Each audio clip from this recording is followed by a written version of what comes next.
So I'm a person just like you guys are. I came to United States in 1976. I was an immigrant. I was 18 years old. By the time I was 19, I was a mother, and I bought my first house. Okay? I hardly had any money, and I decided that I was going to buy my first house. I bought my first house for $86,000 in 1978, and I bought 79. And the reason I bought my first house because my son was born. He was 6, 7 months old, and I don't know how many of you guys are my age. I'm old. That year, it was very hot. We had no air conditioning in the apartment, and he was crying nonstop because he was very hyper. So we decided that the only way we're going to calm him down was to find a house that had an air conditioning. So we decided to buy our first house. We went in, we bought our house, and my husband said, "How are we going to afford this house?" And I said, "Don't worry about it. You know, I have a job, you have a job, I'll get my second job. You'll get your second job. We're going to be a homeowner. This is United States."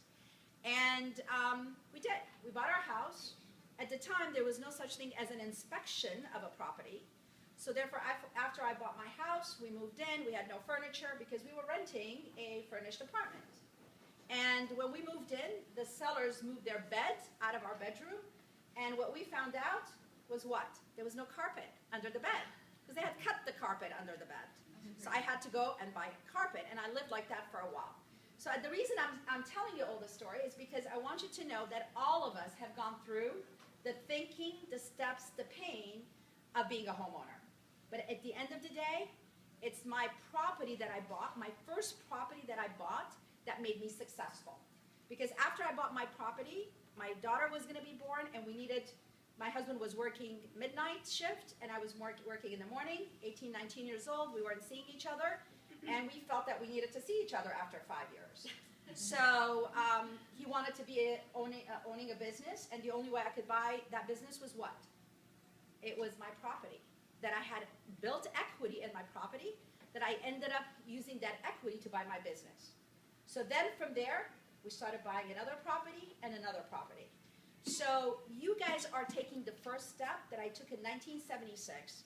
And at the time, I took that step without having any knowledge. No one actually taught me. I was here as a foreigner. I didn't know what a mortgage was, but I knew I was going to be successful in the United States by owning a property. So today, it's your day. Don't be scared to ask questions. I'm going to walk you through as much information as possible. I have some of you that are new here, and I also have a guest here who's been with us since 2009.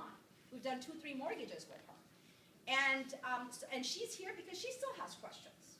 So don't be afraid. This is an open forum, and we're gonna walk you through, and I want you guys to ask questions. All right? So with that said, I'm just going to invite Al first, and then I'm going to introduce some of our guests here. And hopefully by the time we're done today, for my even younger generation here, this is an excellent education for you. What your dad has done for you is exceptionally good. And if I have any fathers here with younger kids, I recommend the next seminar we have, bring them over. Let them start really knowing what life is all about.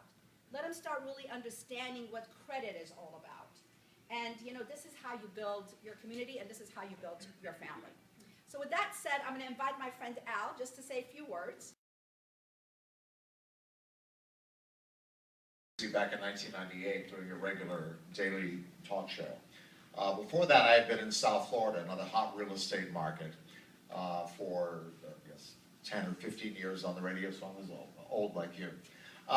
But what I did want to tell you was when I was approached after retiring from full-time talk radio to do a commercial program with a client that was doing mortgages, it was the depths of the housing market, and it was after so many of the mortgage companies had mistreated, and banks had mistreated people.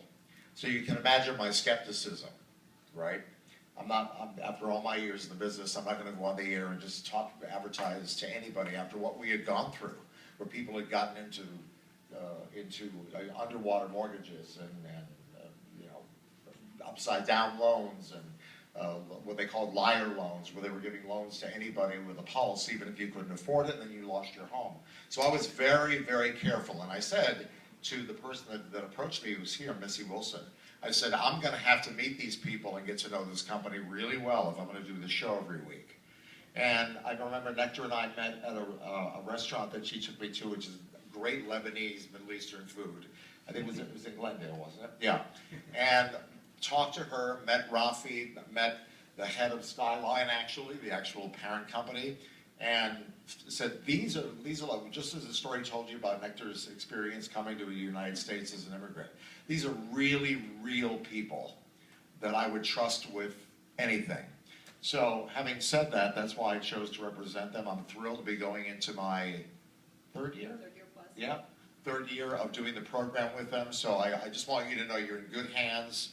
They'll go the extra mile to answer your questions. If you have family and friends that can't be here or didn't hear about this, they'll be very thankful if you recommend the Kalajians and Security Pacific Home Loan. So with that said, Thank you, Al. let's learn. Right.